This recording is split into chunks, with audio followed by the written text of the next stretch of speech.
Hello guys, welcome back. कैसे हो आप सब? मैं रोहित आरव 6 सेमेस्टर बैच में आप सभी का एक बार फिर से स्वागत करता हूं। तो बच्चों, आप लोगों के 5th सेमेस्टर के एग्ज़ाम निपट गए हैं और अभी 6 सेमेस्टर की पढ़ाई को बहुत ज़्यादा ज़ोर शोर से शुरू करना है। ऐसा इसलिए करना है क्योंकि देखिएगा, अभी जैसे 5th सेमेस्टर के एग्ज़ाम आए और आपको पता ही नहीं था कि क्या चल रहा है ना। देखिए, पेपर तो काफ़ी आसान थे, आप लोग ऐसा कह नहीं सकते, लेकिन क्या है कि कभी कभी ज़्यादा आसान चीज़ भी हमारे लिए नुकसानदायक हो जाती है।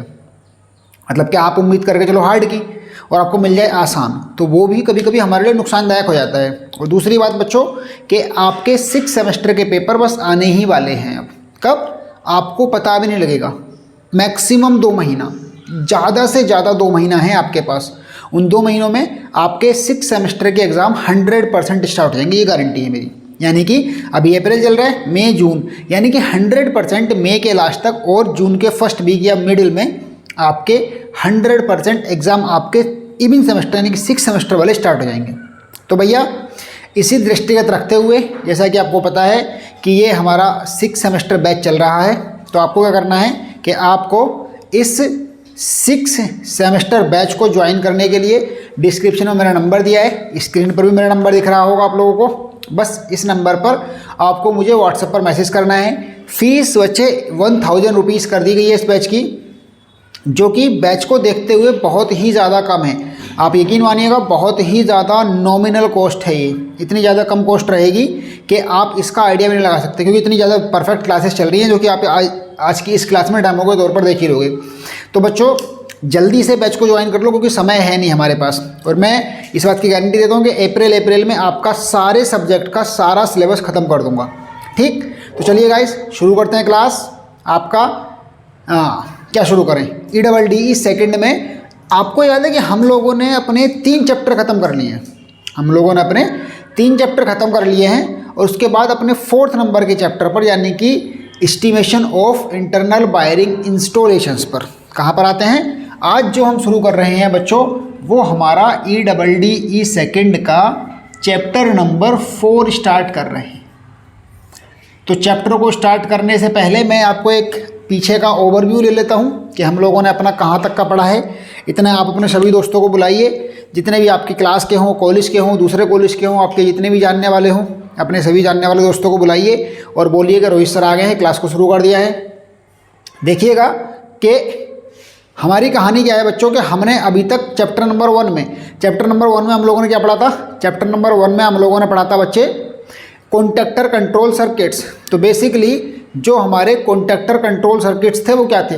कॉन्टैक्टर कंट्रोल सर्किट्स की कहानी ये थी पूरी की पूरी, कि उसमें हमारे पावर वायरिंग को दिखाया गया था, जैसे कि मोटर की या फिर अलग डिफरेंट मोटर्स की पावर वायरिंग का मतलब रहता है कि उस मोटर को किस प्रकार से सप्लाई दी जाएगी। तो उनके देखिए, वहाँ पर DUL स्टार्टर था, स्टार डेल्टा स्टार्टर था, ऑटो ट्रांसफॉर्मर स्टार्टर था। तो वो सबकी वो नहीं बनाने थे, आपको 5th सेमेस्टर में पढ़ा था। जो आपने 5th सेम में पढ़ा है उससे कोई लेना देना नहीं है। यहाँ पर हमको उनके वायरिंग डायग्राम बनाने हैं कि हमको उनको मोटर से तार किस प्रकार कनेक्ट करने हैं, ये कहानी समझाई गई थी। उसके बाद दूसरा चैप्टर हमने पढ़ा अर्थिंग, जिसमें अर्थिंग क्या होती है, अर्थिंग का purpose, basic concept of earthing, ये सारी चीज़ें पढ़ाई गई। और उसके बाद सब स्टेशन और अलग अलग जगहों की अर्थिंग पढ़ाई गई थी। उसके बाद हमारा चैप्टर नंबर 3 जो हमने अभी हाल ही में कवर किया है, उसका नाम था लाइटिंग स्कीम, या फिर पूरा नाम पढ़े तो ये था कि schematic diagram of lighting scheme. तो लाइटिंग स्कीम में बेसिकली कॉन्सेप्ट क्या था, लाइटिंग स्कीम में हमने डिफरेंट जगहों पर लाइटिंग की व्यवस्था सीखी थी, जो कि UEE का भी टॉपिक है UEE में, और उसमें उसको कॉमनली पढ़ाया था कि आप किसी कॉन्फ्रेंस हॉल में किस प्रकार की लाइटिंग स्कीम को फॉलो करेंगे, किसी डेकोरेटिव पार्टी में किस प्रकार की लाइटिंग स्कीम को फॉलो किया गया है। इन सारी चीज़ों के बारे में हम लोगों ने सीखा था। तो चलिए गाइस, बिल्कुल भी देर ना करते हुए, और अब हम अपने चैप्टर नंबर 4 यानी कि estimation of internal wiring installations को शुरू करते हैं। किसको शुरू करते हैं, एस्टिमेशन ऑफ इंटरनल वायरिंग। देखिएगा, आज के इस क्लास में मैं आपको बहुत ज़्यादा सिलेबस कवर कराऊंगा, लगभग इसका थ्योरी पोर्शन सारा ही कवर करा दूंगा। इंटरनल वायरिंग का थ्योरी पोर्शन सारा कवर करा देंगे। और उसके बाद इन सब कुछ चीज़ों को शुरू तो कर ही रहे हैं हम, साथ में एक बात बहुत अच्छे से जान लो कि ये आपका EEE सेकंड का द मोस्ट इम्पोर्टेंट चैप्टर है। मतलब जो कहते हैं ना कि जैसे कि किसी गांव में चोर ज़्यादा हों तो उस गांव को चोरों के गांव से जाना जाने लगता है, किसी गांव में पढ़े लिखे लोग ज़्यादा हों उस गांव को पढ़े लिखे लोगों के नाम से जाना जाने लगता है। वैसे ही EEE को वायरिंग के नाम से जाना जाता है। आप जब भी कभी EEE का जिक्र करेंगे, कहीं पर सुनेंगे, तो आप देखना कि कभी कोई आपसे EEE का अगर जिक्र करेगा तो वायरिंग के नाम से करेगा। किसके नाम से करेगा? वायरिंग के नाम से। तो बेसिकली EEE को जो जाना जाता है बच्चों, वो वायरिंग के नाम से जाना जाता है हमारे। तो इसीलिए मैं बोल रहा हूँ कि अब यहाँ पर वायरिंग का पहला पोर्शन शुरू कर रहे हैं। किसका? इंटरनल वायरिंग का। तो इंटरनल वायरिंग का पहला पोर्शन शुरू कर रहे हैं, तो सोचो कितनी इंपॉर्टेंट चीज़ होगी। मतलब कि एक पूरे सब्जेक्ट को इस चीज़ के नाम से जानते हैं हम लोग, इसीलिए इसको मैं कह रहा हूँ the most important part of EEE second. क्या? Internal wiring. चलिए सबसे पहले इसकी परिभाषा से शुरू करते हैं। बेसिकली इसके नाम से ही स्पष्ट है कि इंटरनल मतलब अंदरूनी, वायरिंग मतलब किसी भी वायर्स का बिछाना, यानी कि किसी डिवाइस को सप्लाई देने की व्यवस्था करना, वो होती है आपकी वायरिंग। तो इंटरनल अंदरूनी और अलग अलग तारों को, अलग अलग डिवाइसेस को सप्लाई की व्यवस्था करना, वो होती है वायरिंग। तो बेसिकली यदि हम बात करें इंटरनल वायरिंग की, तो इंटरनल वायरिंग का एक ऐसा प्रकार है जिसमें किसी बिल्डिंग के अंदर लाइट, फैन और सॉकेट पॉइंट को सप्लाई देने की व्यवस्था की जाती है। इंटरनल वायरिंग डेफिनेशन क्या है? इंटरनल वायरिंग का डेफिनेशन ये हो गया बच्चों हमारा कि इंटरनल वायरिंग का एक ऐसा प्रकार है जिसमें किसी बिल्डिंग के अंदर लाइट पॉइंट, फैन पॉइंट और सॉकेट, 5 एम्पियर का सॉकेट और 15 एम्पियर के सॉकेट, जो सॉकेट पॉइंट हैं उनको सप्लाई देने की व्यवस्था की जाती है। ओवरऑल आपके घर में ये जो लाइट जल रही हैं, होल्डर में बल्ब लगा है, इधर ट्यूबलाइट लगी है, इधर स्विच बोर्ड लगे हैं, सॉकेट लगे हैं, इनमें आप चार्जर लगाते हो, स्विच दबाते हो और आपका फ़ोन चार्ज होने लगता है। इसलिए अभी आपके घर में जैसे आप जिस रूम में आप लेटे हो, जिस रूम में आप बैठे हो, मान लो कि इसमें 2 लाइट लगी हैं, तो इन दोनों एक ही स्विच बोर्ड से ऑपरेट हो रही हैं। तो इन स्विच बोर्ड से उन डिवाइसेस तक के वायर गए होंगे ना, तो कुछ ना कुछ कॉन्सेप्ट उनका है। बेसिकली फंडा ये है कि मतलब अलग अलग डिवाइसेस जो लगेंगी उन डिवाइसेस तक सप्लाई कैसे पहुंचाई जाए। अभी सप्लाई इलेक्ट्रिसिटी किस प्रकार फ्लो होती है भैया? इलेक्ट्रिसिटी फ्लो होती है हमारी वायर्स के थ्रू।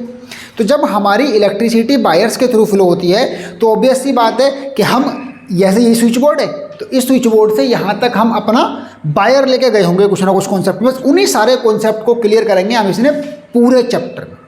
ठीक, तो इंटरनल वायरिंग का कॉन्सेप्ट समझे। बेसिकली इंटरनल वायरिंग है किसी बिल्डिंग के अंदर कोई लाइट लगे, कोई बल्ब लगे, कोई सॉकेट लगे, कोई स्विच बोर्ड लगे, या फिर आपके घर के बाहर एनर्जी मीटर होता है और घर के अंदर मेन स्विच होते हैं। तो ये सारे के सारे कहाँ लगे होते हैं, किस किस प्रकार से इनको सप्लाई दी जानी चाहिए, यही सारे के सारे कॉन्सेप्ट हमारे इंटरनल वायरिंग में हम स्टडी करते हैं। चलिए इस चीज़ को शुरू करने से पहले आप ये जानो कि आपके घर में वायरिंग का तरीका क्या है।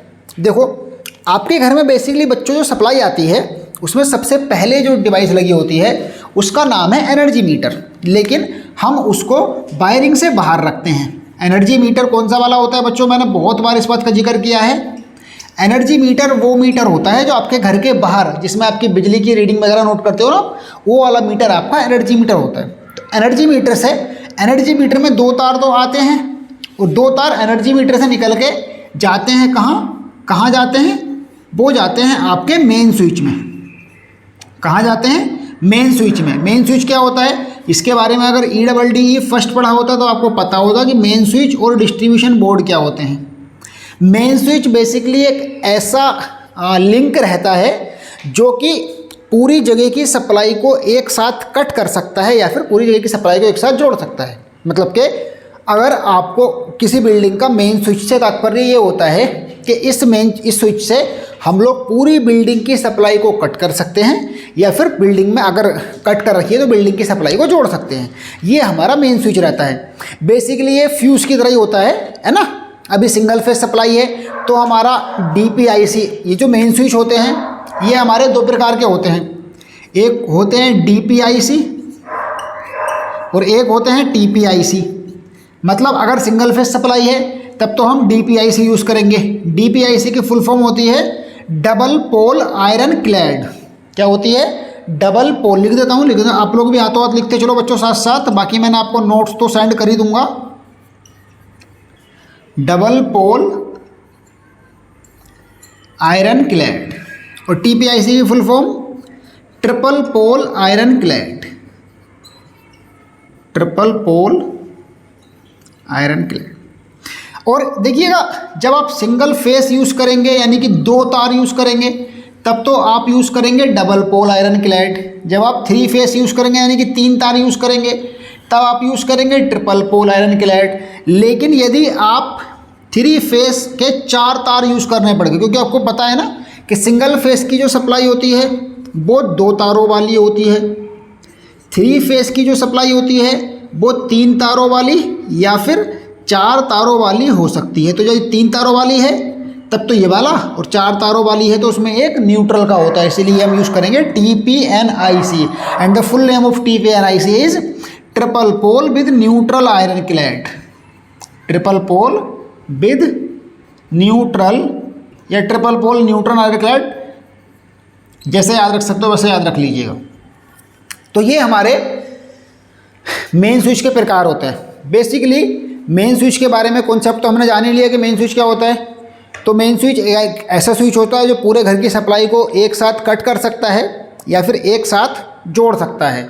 अब मेन स्विच हमारे सिंगल फेस और 3 फेस 2 प्रकार के होते हैं। जब सिंगल फेस है तो DPIC, जब 3 फेस है तो TPIC, और 3 फेस का TPNIC भी हो सकता है, triple pole neutral iron clad.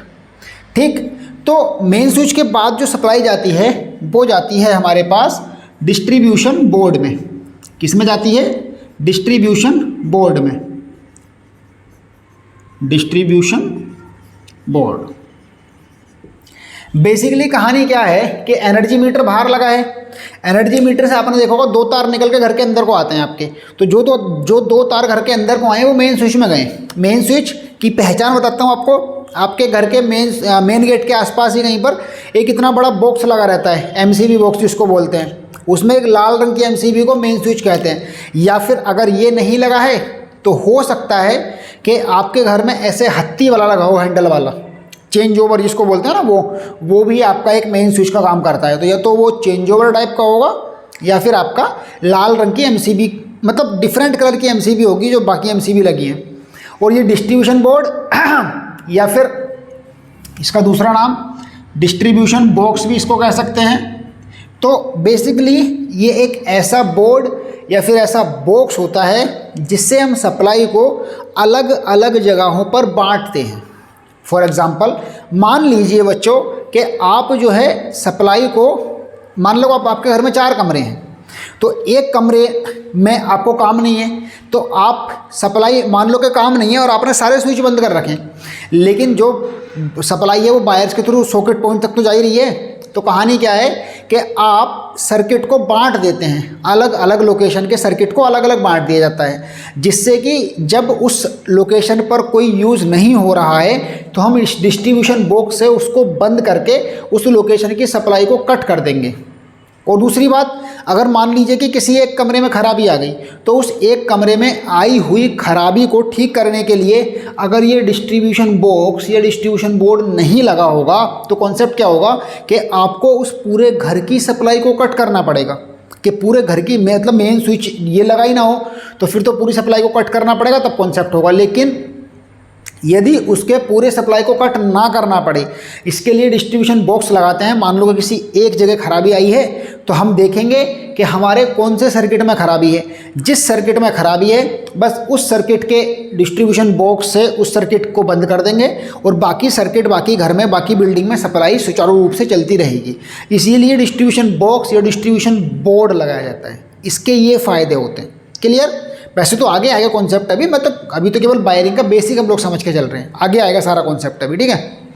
उसके बाद डिस्ट्रीब्यूशन बॉक्स से अलग अलग सर्किट निकल जाते हैं। मान लो कि एक सर्किट ये निकला, एक सर्किट ये निकला, तो एक सर्किट ये निकलेगा, ये आपका स्विच बोर्ड में सप्लाई जाएगी, एक सर्किट ये निकलेगा तो ये भी स्विच बोर्ड में सप्लाई जाएगी, और स्विच बोर्ड से सप्लाई जाती है फिर डिवाइसेस में। डिवाइसेस के रूप में क्या होते हैं, लाइट लगी होती है, फैन लगा होता है और सॉकेट लगे होते हैं। ठीक है भैया, तो ये एक पूरा कॉन्सेप्ट है जो कि आपके घर में इलेक्ट्रिसिटी को, इंटरनल वायरिंग को पूरा करता है।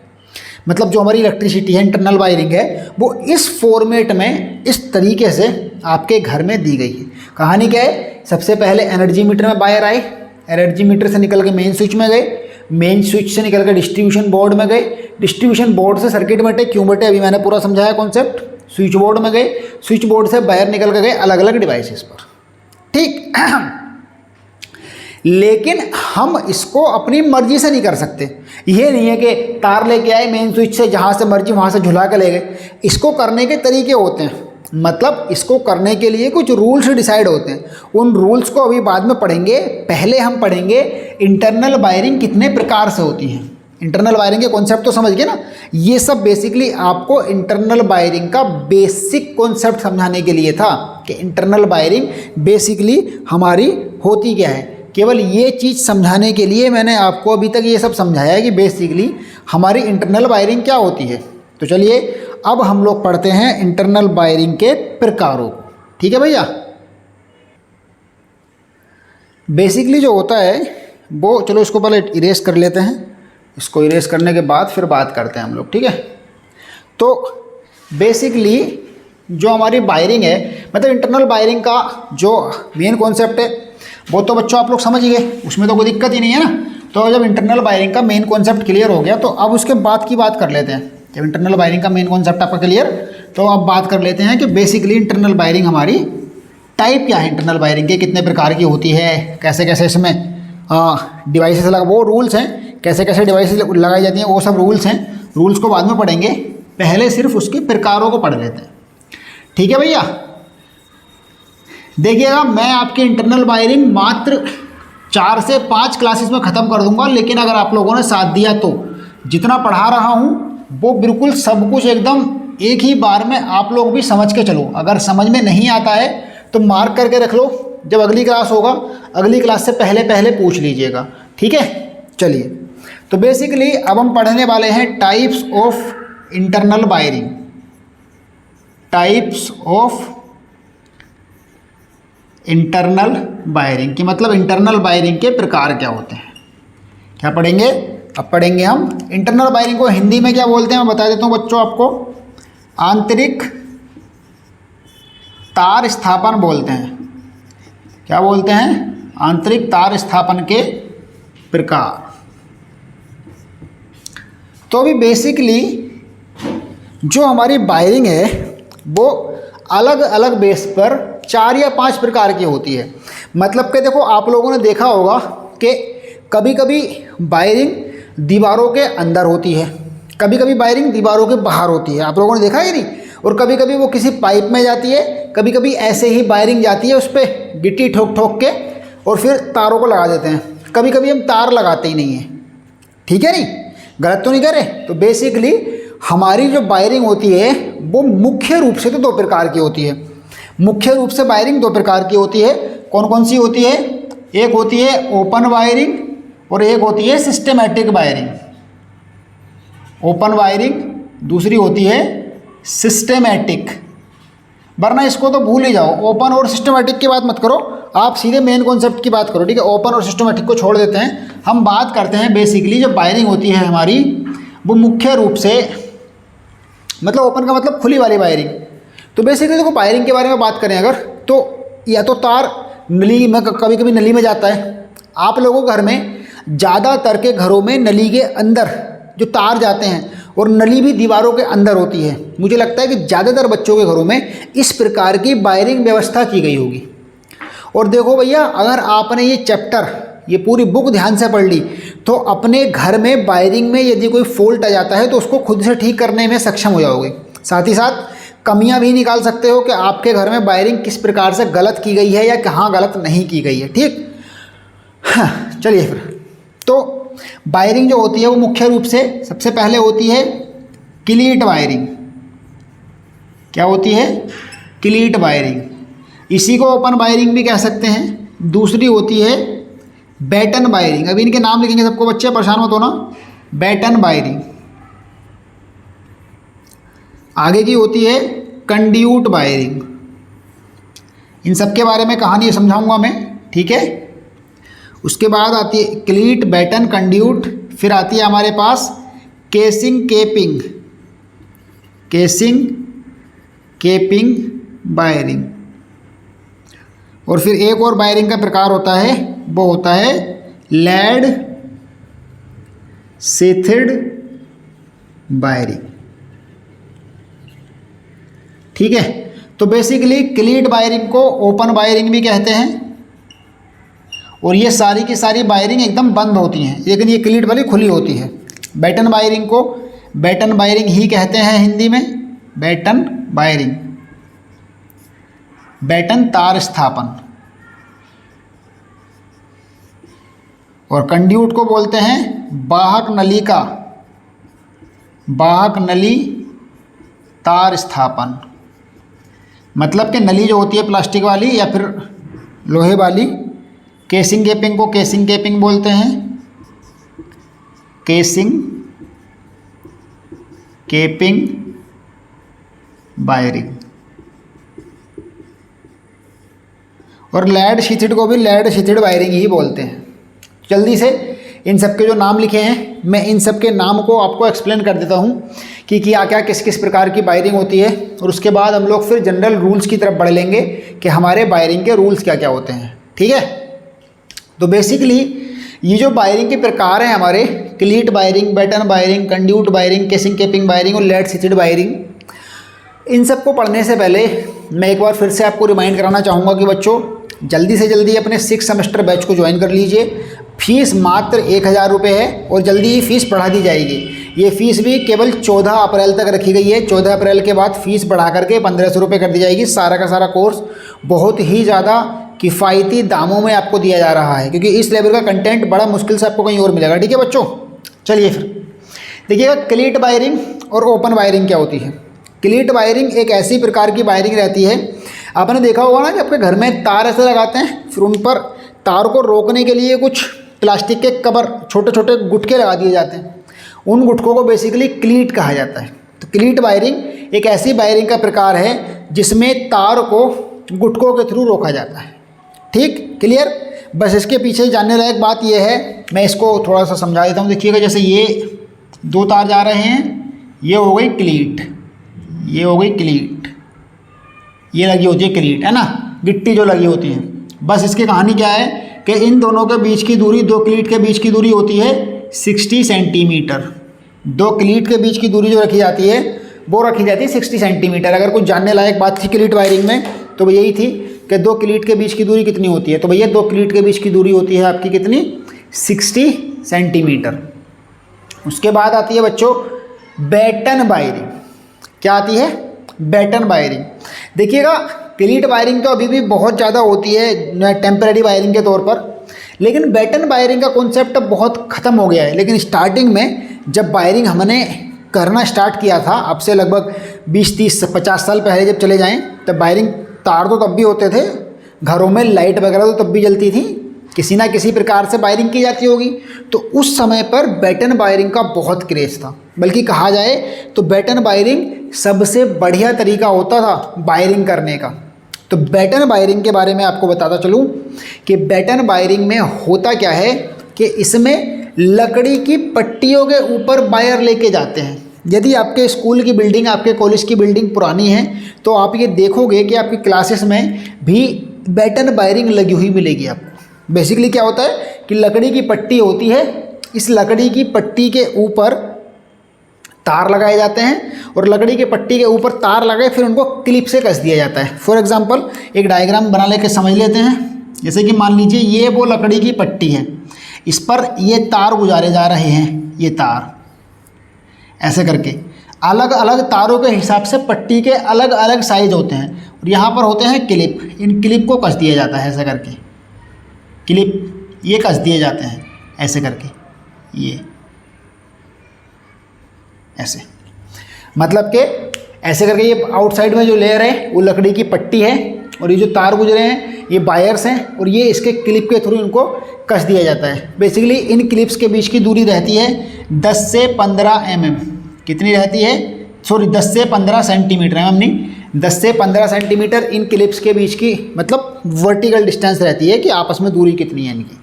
ठीक है भैया, चलिए उसके बाद बात करते हैं कंड्यूट वायरिंग की। कंड्यूट वायरिंग किसी वायरिंग को करने का आज के ज़माने में सबसे बढ़िया मेथड माना जाता है कि कंड्यूट वायरिंग को आजकल परमानेंट वायरिंग के लिए लोग बहुत ज़्यादा यूज़ करते हैं। बेसिकली कंड्यूट वायरिंग का एक ऐसा मेथड है जिसमें वायर्स को यानी कि तारों को एक वाहक नली यानी कि एक नली के अंदर लेकर जाया जाता है, और वो नली आपकी प्लास्टिक की भी हो सकती है या फिर आपकी मेटल की भी हो सकती है। तो नली के अंदर तार जाने वाली वायरिंग को हम कहते हैं कंड्यूट वायरिंग।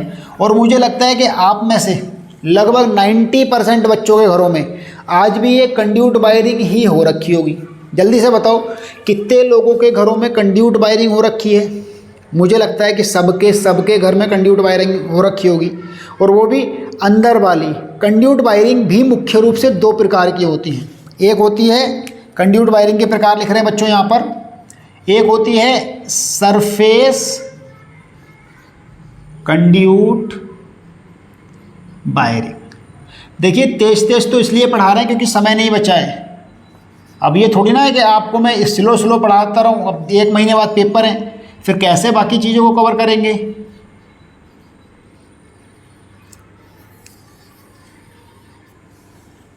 बेसिकली इसको बोलते हैं सतही कंड्यूट वायरिंग, इसको बोलते हैं छिपी हुई कंड्यूट वायरिंग। तो मेरे कहने का मतलब था कि तेज तो बच्चों इसलिए पढ़ा रहे हैं क्योंकि देखिए आपके पास सिर्फ 1 या 1.5 महीना है मैक्सिमम। उसी 1-1.5 महीना में आपको पूरा कोर्स ख़त्म करके फिर रिवीजन भी करना है, और एक कोई इकलौता सब्जेक्ट EDD तो है नहीं, बाकी सारे सब्जेक्ट भी पढ़ने होते हैं। अभी ये तो है नहीं कि आपको यूँ स्लो मोशन में चले और फिर कोर्स खत्म हो जाएगा। स्लो मोशन में चलते रहे तो स्लो मोशन वाले नंबर आएंगे, देख लेना। अच्छे नंबर लाने तो अच्छे से कोर्स कवर करना पड़ेगा, और उसके लिए आपको रिवीजन बहुत ज़रूरी है। रिवीजन केवल तभी होगा जब पहले एक बार कोर्स खत्म हो जाए। तो एक बार तो कोर्स खत्म कर ही लें, रिवीजन तो बाद में कर लेंगे, है कि नहीं? गलत तो नहीं करे। तो इसीलिए मैं धीरे धीरे दरअसल नहीं पढ़ाना चाहता, मैं बस चाहता हूँ कि फास्ट पढ़ो और फास्ट बनो, फास्ट पढ़ो फास्ट बनो, तेज पढ़ो और तेज बनो। तो कंड्यूट वायरिंग होती है हमारी 2 प्रकार की, सरफेस कंड्यूट वायरिंग और concealed conduit wiring. Surface conduit wiring और concealed conduit wiring. Basically surface conduit wiring हमारी वो वायरिंग होती है, ये सब जो मैं पढ़ा रहा हूँ ना ये थ्योरी है, और देखिएगा पेपर थ्योरी और न्यूमेरिकल दोनों प्रकार का बनता है। कह नहीं सकते कि थ्योरी पूछ ले कि न्यूमेरिकल पूछ ले, चूँकि पेपर बहुत आसान बन रहे हैं और आसान में ज़्यादातर थ्योरी पूछे जाने की संभावना रहती है, इसीलिए थ्योरी से मुंह ना मोड़ें तो ज़्यादा फ़ायदा है। थ्योरी को तो ज़्यादा ध्यान से पढ़ना है। वैसे तो ये सब आपको नोट्स में मिल जाएगा, लेकिन इसको बिना नोट्स के याद रखने के लिए इन क्लासेस को लेना बहुत ज़रूरी है। इन क्लासेस में नोट्स में तो आपको मिल ही जाएगा, लेकिन नोट्स बिना पढ़े आपको ये याद रहेगा यदि आपने ये क्लासेस अच्छे से देखी तो कंड्यूट वायरिंग हमारी 2 प्रकार की है, सरफेस कंड्यूट वायरिंग और कंसील्ड कंड्यूट वायरिंग। अभी सरफेस कंड्यूट वायरिंग की कहानी क्या है कि वो वायरिंग जो दीवारों के ऊपर, जब कंड्यूट को दीवारों के ऊपर लेकर के जाया जाता है तब उसको कहा जाता है सरफेस कंड्यूट वायरिंग। बताओ देखा है कहीं ऐसा प्रोसेस? देखा होगा ना? तो आपने पक्का, मुझे लगता है, जल्दी से बताओ कितने बच्चों ने नाम एकदम बताओ बच्चों, कितने लोगों ने देखा है सरफेस कंड्यूट वायरिंग को? सरफेस कंड्यूट वायरिंग मतलब ऐसी वायरिंग जिसमें नली को दीवार के ऊपर से लेकर जाया जाता है। Good, very good. तो जिसमें दीवार के ऊपर से नली को लेकर जाया जाता है वो होती है जिसमें नली को दीवार के ऊपर से लेके जाया जाता है, दीवार को नली के ऊपर से नहीं लेके जाते, जिसमें नली को दीवार को नली के ऊपर से कैसे ले आ सकता है ना ये ज़्यादा ओवर प्रेशर का असर है। आप लोगों का प्रेशर मैं ले रहा हूँ, पढ़ाई करनी है तुम्हें, टेंशन हो रही है मुझे, पेपर होने तुम्हारे, परेशान हो रहा हूँ मैं, देख लो अब आप। तो बेसिकली जब नली को दीवार की सतह से, दीवार के सरफेस से, यानी कि दीवार के ऊपर, दीवार के साफ साफ दिखे नली, छू सको आप, वैसे गुजारा जाता है, तब उसको बोलते हैं सरफेस कंड्यूट वायरिंग। और जब नली दीवार के अंदर छिपी होती है, यानी कि जो कि ज़्यादातर फॉर्मेट तो यही फॉलो किया जाता है कंसील्ड कंड्यूट वायरिंग का। इंटरनल वायरिंग में यदि आप कंड्यूट वायरिंग बना रहे हैं तो ज़्यादातर कॉन्सेप्ट तो कंसील्ड कंड्यूट वायरिंग का ही फॉलो किया जाता है। तो कंसील्ड कंड्यूट वायरिंग एक ऐसी वायरिंग हुई जो कि दीवारों के अंदर छिपी होती है, मतलब दीवारों के अंदर छिपी हुई वायरिंग हुई कंसील्ड कंड्यूट वायरिंग। और दीवारों के बाहर, यानी कि दीवारों के सरफेस से पास होने वाली, गुजरने वाली वायरिंग हो गई सरफेस कंड्यूट वायरिंग। तो इस प्रकार से हम ये कह सकते हैं कि जो कंड्यूट वायरिंग है उसके दो प्रकार हुए, सरफेस कंड्यूट वायरिंग और कंसील्ड कंड्यूट वायरिंग। आपको एक और बहुत आसान चीज़ बताता हूँ जिससे कि आप आगे तक इसको याद रख सकोगे। वो क्या है कि जो सरफेस कंड्यूट वायरिंग है वो मुख्य रूप से पावर वायरिंग में फॉलो होती है। पावर वायरिंग मतलब मोटर वगैरह को जब सप्लाई देते हैं, सरफेस कंड्यूट वायरिंग मुख्य रूप से पावर वायरिंग में फॉलो होती है। और कंसील्ड कंड्यूट वायरिंग मुख्य रूप से इंटरनल वायरिंग में फॉलो होती है। क्लियर? देखो, surface conduit wiring power wiring में फॉलो करनी है और concealed conduit wiring internal wiring में फॉलो करनी है। ओवरऑल कहने का मतलब ये है कि आपको इंटरनल वायरिंग का एक भी क्वेश्चन ऐसा नहीं करना पड़ेगा जिसमें आपको सरफेस कंड्यूट वायरिंग करनी पड़े, सब में सिर्फ कंसील्ड कंड्यूट वायरिंग करनी है। ठीक है, चलिए। उसके बाद केसिंग केपिंग वायरिंग। जैसे केसिंग केपिंग वायरिंग क्या होती है? केसिंग केपिंग वायरिंग आप लोग अभी हमने बात की कि कंड्यूट वायरिंग दो प्रकार की होती है, या तो दीवार के ऊपर से या दीवार के अंदर। लेकिन केसिंग केपिंग वायरिंग का एक ऐसा प्रकार है जिसमें रेक्टेंगुलर पट्टी होती है। अगले क्लास में आपको मैं दिखा दूंगा ये रेक्टेंगुलर पट्टी कैसी होती है, जिसमें एक रेक्टेंगुलर पट्टी लगी होती है तो उसको ऐसे करके खींच के अलग कर लिया जाता है। ठीक, ऐसे खींच के उसको अलग कर लेते हैं। तो मतलब उसमें से एक हिस्सा दीवार पर लगता है, वो होता है केपिंग, और एक हिस्सा दीवार बाहर से उसको केस करने के लिए बंद कर देते हैं। ठीक है, तो ये होती है केसिंग केपिंग वायरिंग। क्या होती है? Casing capping wiring. इसमें बेसिकली ये भी एक बढ़िया तरीका है वायरिंग करने का। बेसिकली जब हमको कंड्यूट वायरिंग करनी होती है, कंसील्ड कंड्यूट वायरिंग, तो उसके लिए दीवारों को काटना पड़ता है। यदि आप दीवारों को काटना नहीं चाहते हैं तो आप केसिंग केपिंग वायरिंग का चुनाव कर सकते हैं। और केसिंग केपिंग वायरिंग का एक न्यूमेरिकल 2020 के एग्ज़ाम में आया हुआ है, इसीलिए इसको इम्पोर्टेंट काफ़ी मानेंगे हम। केसिंग केपिंग वायरिंग को पूरा पढ़ाएंगे और कंड्यूट वायरिंग को तो खैर पढ़ाया ही जाएगा, उसमें कोई दिक्कत ही नहीं है। उसके बाद वायरिंग का आखिरी प्रकार है लेड शीथेड वायरिंग। बेसिकली ये तो भाई बड़े लोग हैं, बड़े लोग मतलब बहुत VIP लेवल पर आती है इनकी बात। लेड शीथेड वायरिंग एक प्रकार की नॉर्मल वायरिंग होती है, बस इसमें जो केबल यूज़ किया जाता है वो स्पेशल होता है। लेड शीथेड वायरिंग में कुछ नया नहीं कर रहे हैं। Lead sheathed wiring is a just very normal wiring, लेकिन जो इसमें केबल यूज़ करते हैं वो बहुत स्पेशल होता है। ठीक है, तो जो इसमें लेड शीथेड वायरिंग में केबल यूज़ किया जाता है वो बेसिकली ऐसा केबल होता है कि उसमें केबल के अंदर लेयर में लेड भर दिया जाता है। केबल के अंदर जो लेयर होती हैं उसमें लेड की कोटिंग होती है, लेड का फिलर मटेरियल के रूप में लेड भरा जाता है। तो इसको ऐसी वायरिंग को कहते हैं लेड शीथेड वायरिंग। ठीक है भैया, तो बच्चों हम लोगों ने अभी टाइप्स ऑफ इंटरनल वायरिंग यानी कि आंतरिक तार स्थापन के प्रकारों को डिटेल में सीख लिया। बेसिकली हमारे सिलेबस में हमको किस किस के न्यूमेरिकल करने हैं, हमको एक न्यूमेरिकल इसका सीखेंगे बैटन वायरिंग का, 2-3 न्यूमेरिकल कंड्यूट वायरिंग के सीखेंगे और एक न्यूमेरिकल केसिंग केपिंग वायरिंग का सीखेंगे।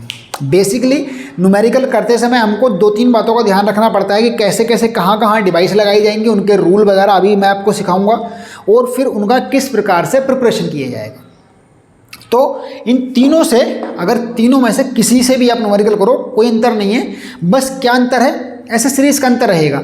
जैसे कंड्यूट से अगर न्यूमेरिकल करोगे तो कंड्यूट वाली एसेसरीज लगेंगी, जब बैटन वायरिंग करोगे तो बैटन वाली एसेसरीज लगेंगी, और जब केसिंग केपिंग वायरिंग करोगे तो केसिंग केपिंग वाली एसेसरीज लगेंगी। और कुछ अंतर नहीं है, सिर्फ इतना सा ही अंतर है। क्लियर? यहाँ तक कोई दिक्कत, कोई परेशानी? अगर यहाँ तक कोई दिक्कत है तो बताओ, वरना फिर बढ़ते हैं आगे। जल्दी से इसको नोट कर लो सब कुछ, और नोट्स भी बनाते रहना। वैसे तो मैं नोट्स सेंड कर दूंगा, उसकी कोई दिक्कत नहीं है, लेकिन आप लोग अपने नोट्स भी बनाते हुए चलना, क्योंकि अपने नोट्स अपने होते हैं। बाकी नोट्स तो मैं आपको सेंड कर ही दूंगा, ठीक है, उसमें कोई दिक्कत वाली बात नहीं है।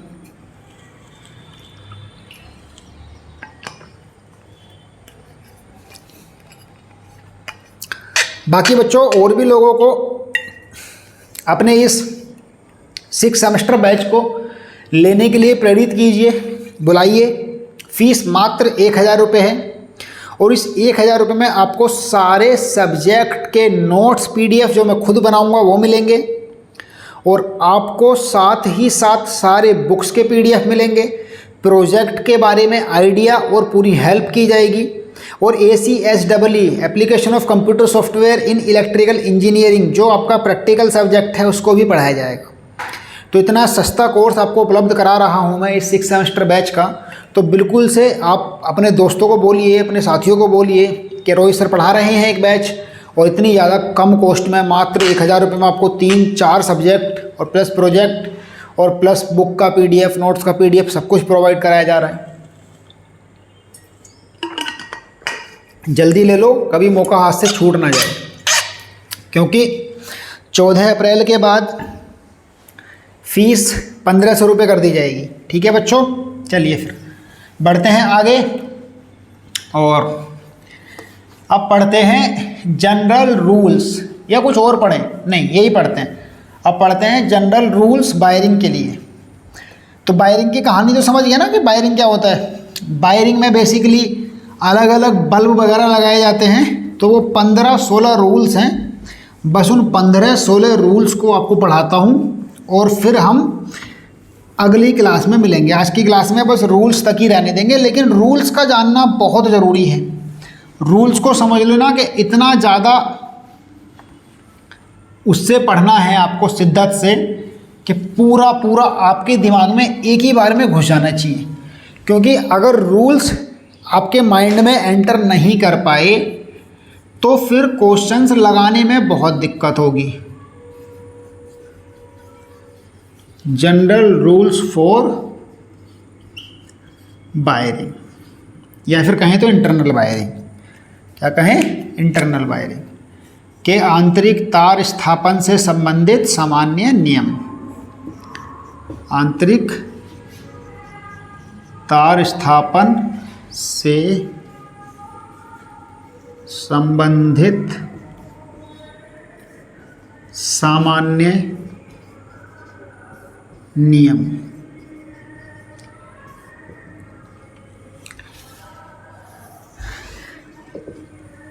देखिए, जो रूल्स हैं बेसिकली रूल्स के बस रूल्स तो कहने भर के हैं, बाकी इनमें बस वही सब बताया जाता है कि किस डिवाइस को कहाँ कहाँ किस किस प्रकार से लगाया जाता है। ज़्यादा कुछ अलग नहीं होता, बस इसमें ये सब बातें बताई जाती हैं कि वायरिंग में कौन सी डिवाइस को किस प्रकार से कहाँ कहाँ लगाया जाएगा। ठीक है, तो चलिए सबसे पहले रूल्स के बारे में बात कर लेते हैं। तो बेसिकली जो रूल है वो आपका रूल क्या होता है।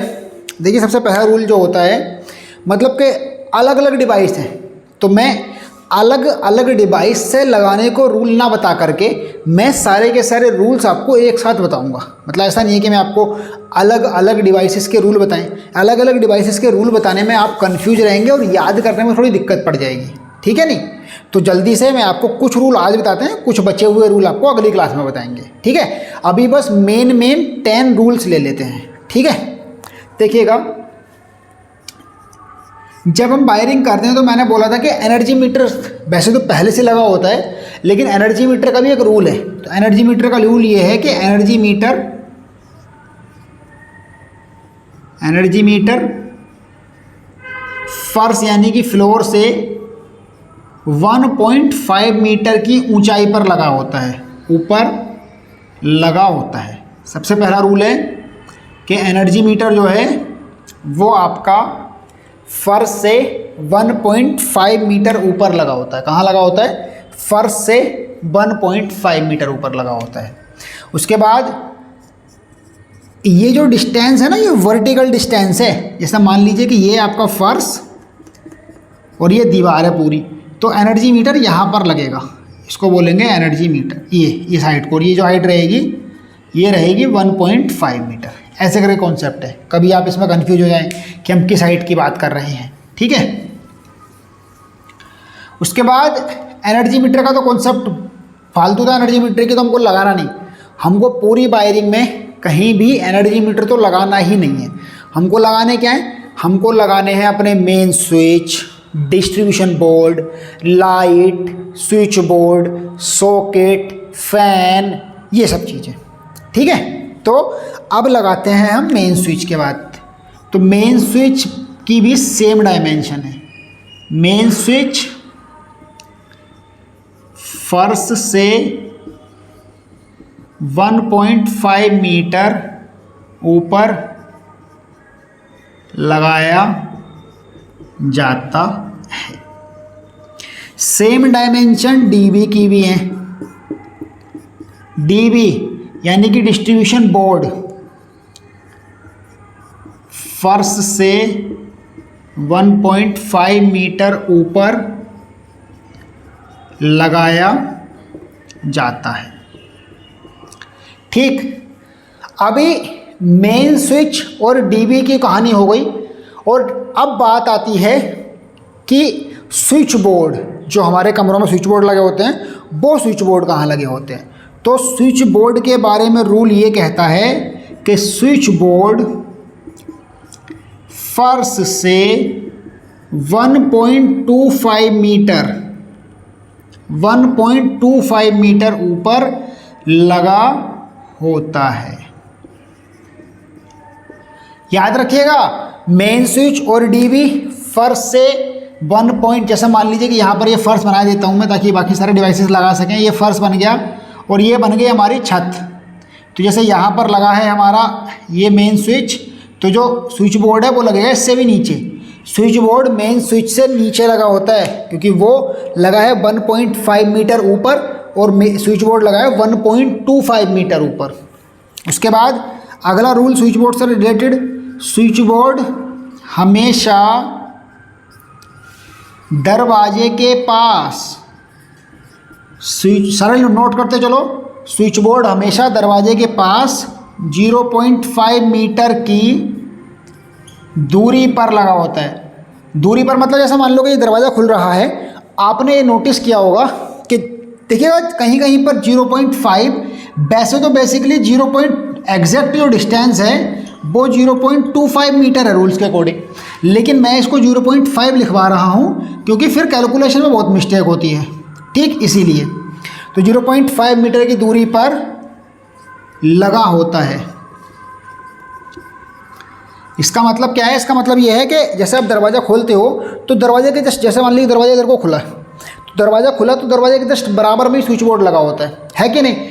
हमेशा आपने देखा होगा दरवाजे के जस्ट बराबर में स्विच बोर्ड होता है और इसी हाइट पर होता है जिस हाइट पर आप नॉर्मल हाथ आपका जाता है। आपका हाथ नॉर्मल 1.25 मीटर की हाइट पर जा रहा होता है, तो उसी हाइट पर हमारा स्विच बोर्ड लगा होता है। तो स्विच बोर्ड दरवाजे के पास 0.5 मीटर की दूरी पर लगा होता है और फर्श से 1.25 मीटर उसकी ऊंचाई रहती है। अभी लाइट पॉइंट लगाते हैं, अभी लगाते हैं लाइट पॉइंट। सभी लाइट पॉइंट मतलब या तो बल्ब हो, सभी लाइट पॉइंट फर्श से 2.5 मीटर ऊपर लगे होते हैं। देखिएगा, सभी लाइट, चाहे तो वो बल्ब हो या फिर ट्यूबलाइट हो या फिर कोई और अदर प्रकार की आजकल एलईडी बल्ब वगैरह आ रहे हैं, वो हो, कोई भी हो, लेकिन सारे के सारे लाइट पॉइंट लगे होते हैं फर्श से 2.5 मीटर ऊपर। जल्दी से जहां बैठ के भी क्लास देख रहे हो वहां इन सबको नोटिस करते चलो। मुझे लगता है कि आपको ये चीज़ें देखने को मिल जाएंगी कि जो लाइट पॉइंट है वो आपका लगभग 2.5 मीटर ऊपर लगा होगा। ठीक है, लगभग 2.5 मीटर। आपकी छत अगर 3 मीटर की है तो लाइट पॉइंट उससे आधा मीटर नीचे लगा होगा। ठीक है, ये कहानी होती है। उसके बाद अभी आप सोचोगे सर सीलिंग में भी तो लाइट लगी होती हैं, आजकल तो छत में भी लाइट लगी होती हैं, है ना। तो वो सीलिंग वाली लाइट है। ये जो बात कर रहे हैं ये बात कर रहे थे हम दीवार वाली लाइट की। और दूसरी बात बच्चों, वो ना डेकोरेशन लाइटिंग स्कीम में, वो जो आपकी सीलिंग में, छत में जो हम लोग आजकल लाइट लगाते हैं छत में, जैसे ये मेरे छत में भी यहाँ पर लगी हुई हैं, तो ये जो छत में लाइट लगाते हैं हम लोग, तो ये बेसिकली डेकोरेटिव लाइटिंग स्कीम में आती हैं। इनका लाइटिंग स्कीम से कोई लेना देना नहीं होता है, मतलब जो हम लोग वायरिंग कर रहे हैं इससे कोई मतलब नहीं होता है, इसको तो बस जुगाड़ कह सकते हैं ये, लेकिन ये डेकोरेटिव लाइटिंग स्कीम है, ठीक है नहीं। तो हम बेसिकली लाइट्स को फर्श से 2.5 मीटर ऊपर लगाते हैं। लिखा नहीं, ऊपर लिखना भूल गए बच्चों, ऊपर लिख देते हैं, 2.5 मीटर ऊपर लगे होते हैं। उसके बाद अब आती है पंखे की बात।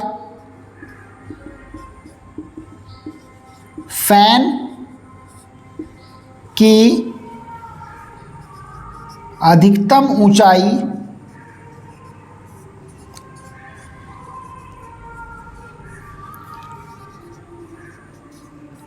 फर्श से 2.55 मीटर हो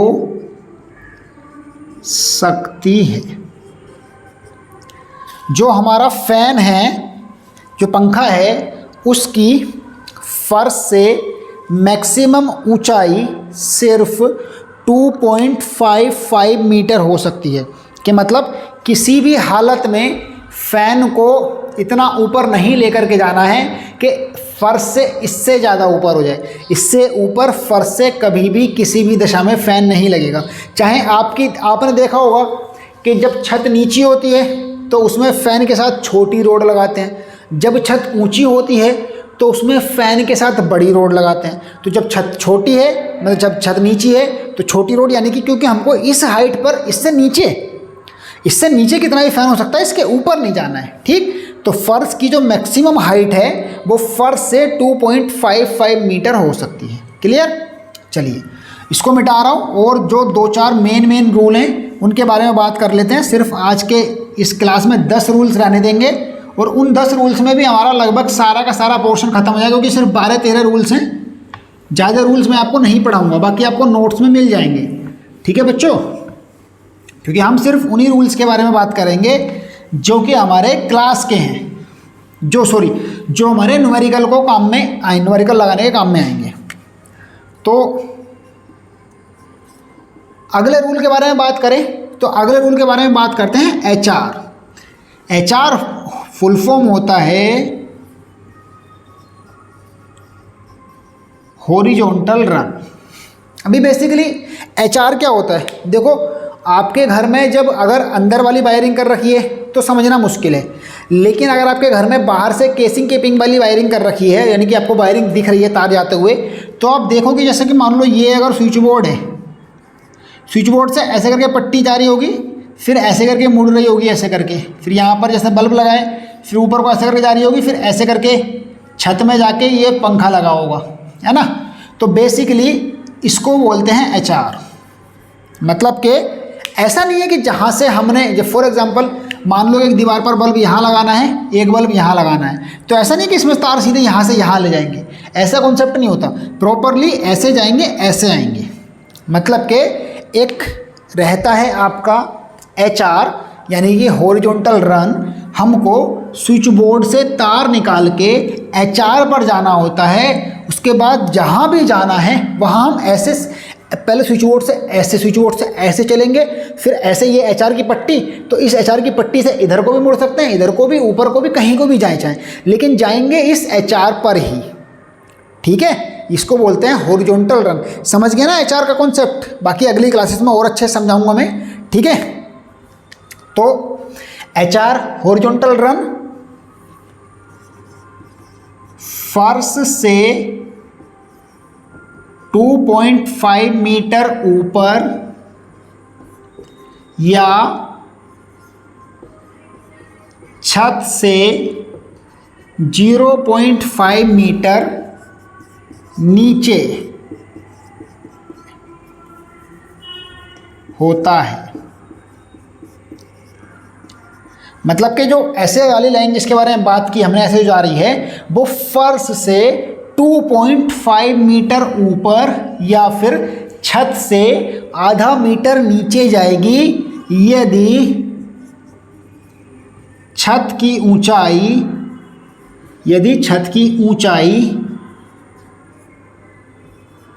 3 मीटर है, मतलब जब छत की ऊंचाई 3 मीटर है तब जो हमारा HR है वो फर्श से 2.5 मीटर ऊपर या फिर छत से 0.5 मीटर नीचे जाएगा। क्लियर कॉन्सेप्ट हुआ कि नहीं यहाँ तक?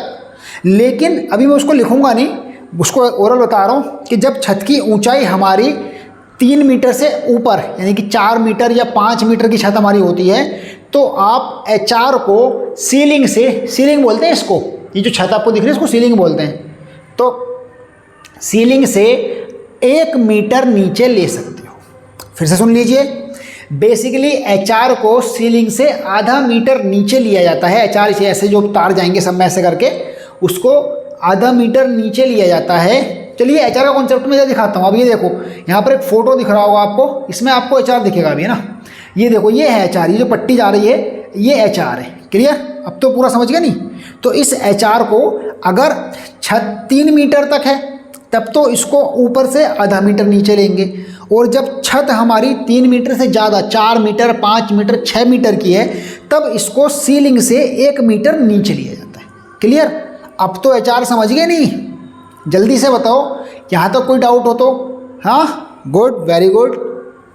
अगला पॉइंट लिख लेते हैं। अगला पॉइंट ये रहता है कि प्रत्येक इलेक्ट्रिकल पॉइंट को अलग स्विच द्वारा कंट्रोल किया जाता है। इसका मतलब ये है कि ऐसा नहीं है कि एक ही स्विच से एक पंखा और लाइट भी चल जाए। अगर ऐसा है तो वायरिंग गलत की गई है, तो उसको जुगाड़ कह सकते हैं। ठीक है नहीं? कि बेसिकली इस पॉइंट का मतलब है, इस लाइन का, इस रूल का, कि हर एक इलेक्ट्रिकल पॉइंट का मतलब बल्ब है, पंखा है या स्विच बोर्ड है, सॉकेट है, ऐसा कुछ है, तो उसको सबको अलग अलग स्विच द्वारा कंट्रोल किया जाएगा। मतलब एक स्विच से जिससे पंखा चल रहा है उससे बस पंखा ही चलना चाहिए। ऐसा नहीं कि पंखे के साथ साथ बल्ब भी चल गया। अभी मान लो हमको बल्ब की नीड ही नहीं है और हमको सिर्फ पंखे की नीड है, या फिर हमको बल्ब की नीड है पंखे की नीड नहीं है, फिर कैसे करेंगे? इसीलिए वायरिंग का रूल ये कहता है कि हर एक इलेक्ट्रिकल पॉइंट को अलग स्विच द्वारा कंट्रोल किया जाता है। क्लियर?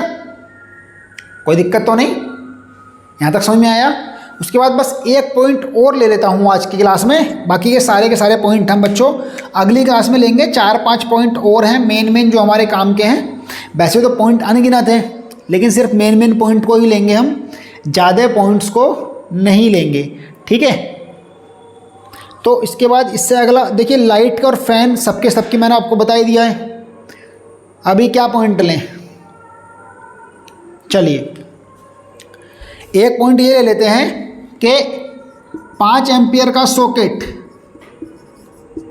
5 एम्पियर का सॉकेट का मतलब जानते हो ना, 5 या 6 एम्पियर का, जिसमें आप अपना चार्जर लगाते हो ना, दुनिया का कोई भी प्लग लगाते हो, वो 5 एम्पियर का सॉकेट होता है। 5 एम्पियर का सॉकेट हमेशा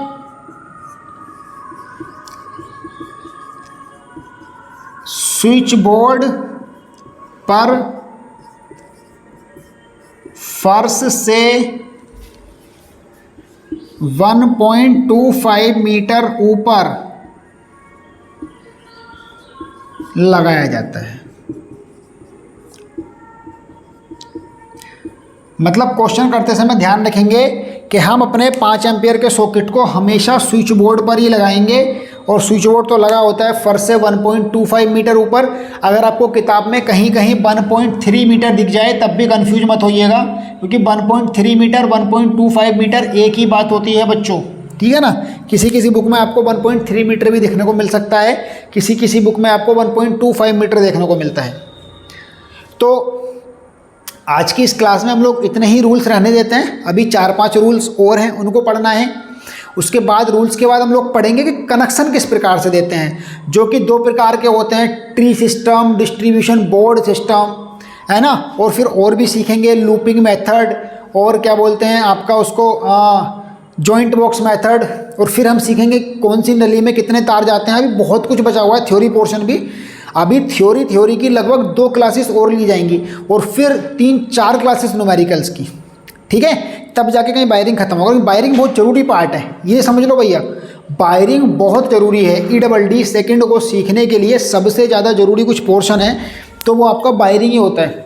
मतलब कि जिसने वायरिंग सीख ली, समझ लो कि उसने EDD की नब्ज पकड़ ली।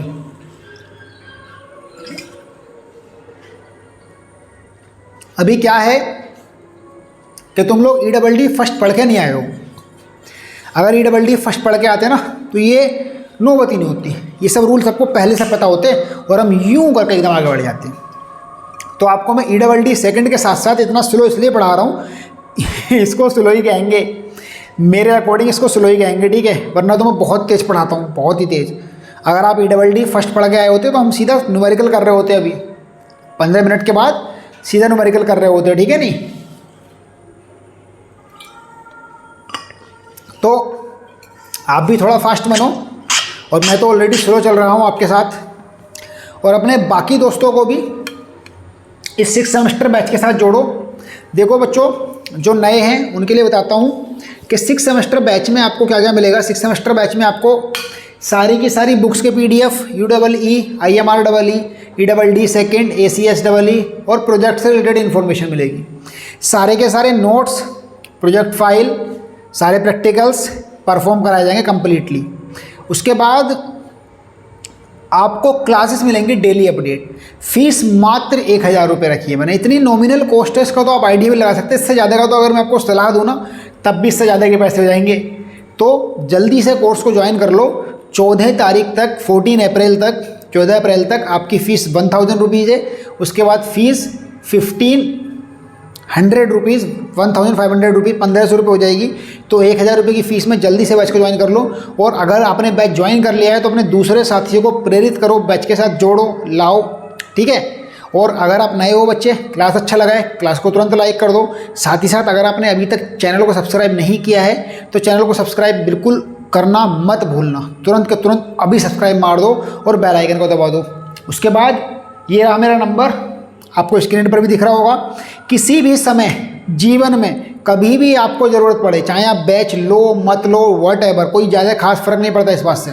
चाहे आप बैच लो, चाहे आप बैच मत लो, लेकिन कभी भी किसी भी समय यदि आपको मुझसे कोई भी काम हो, पढ़ाई से रिलेटेड कोई भी इन्फॉर्मेशन लेनी हो, या कोई भी नोट्स चाहिए हो, नोट्स आपको फ्री दे देंगे, तो आप बिंदास इस नंबर पर मैसेज करो व्हाट्सएप पे, या फिर सीधा कॉल कर लो।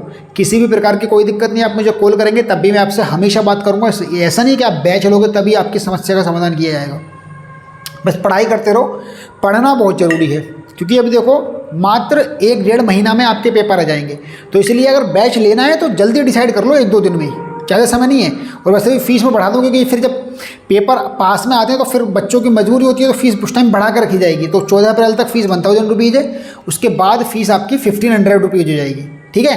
तो दूसरी बात क्या, आप लेट ही तो कर रहे हो। ये क्लास तो पब्लिक था, बाकी सारे क्लास फिर मैं इसे उन्हीं बच्चों को दूंगा जो बैच वाले स्टूडेंट हैं मेरे, है कि नहीं। तो आप जल्दी से जल्दी बैच ले लो, वरना बहुत देर हो जाएगी, ठीक है बच्चों। चलिए फिर मिलते हैं आप लोगों से अगली क्लास में। तब तक आप लोग अपने घर पे रहो, व्यस्त रहो, मस्त रहो, पढ़ाई जरूर करते रहो। चाहे कुछ भी करो चाहे मत करो, बस पढ़ाई जरूर करते रहो, क्योंकि पढ़ाई नहीं करोगे तो कुछ नहीं होने वाला है। अभी ये मत सोचना कि अभी तो हम 5th सेमेस्टर के पेपर दे के आए, अब क्यों पढ़ाई करें। अरे भैया, चाहे आप 5th सेमेस्टर के पेपर दे के आए हो, चाहे आप कुछ और दे के आए हो, उससे कोई फ़र्क नहीं पड़ता। अब तो पेपर आ जाएंगे और आपको पेपर में लिखना पड़ेगा। और लिखने के लिए इस सेमेस्टर में बहुत खतरनाक सब्जेक्ट हैं, ये वाला और IMR को ऐसा पढ़ाएंगे ना आपको कि आपको लगेगा कि कुछ पढ़ाया जा रहा है, क्योंकि IMR कहीं इतने ज़्यादा आसानी से उसको हल्के में लिया जाता है, लेकिन उसी से बहुत क्वेश्चन आते हैं, बेहिसाब क्वेश्चन आते हैं। चलिए गाइस, धन्यवाद क्लास को पूरा देखने के लिए। अगर आप नए हो तो बिल्कुल चैनल को तुरंत सब्सक्राइब कर लो, ताकि आने वाले सारे अपडेट आपको मिलते रहें। और बैच को ज्वाइन कर लो। बैच को ज्वाइन करने में बिल्कुल भी देरी मत दिखाओ। बैच को ज्वाइन करने में जितनी देरी दिखाओगे, पढ़ाई में उतना लेट हो रहे हो।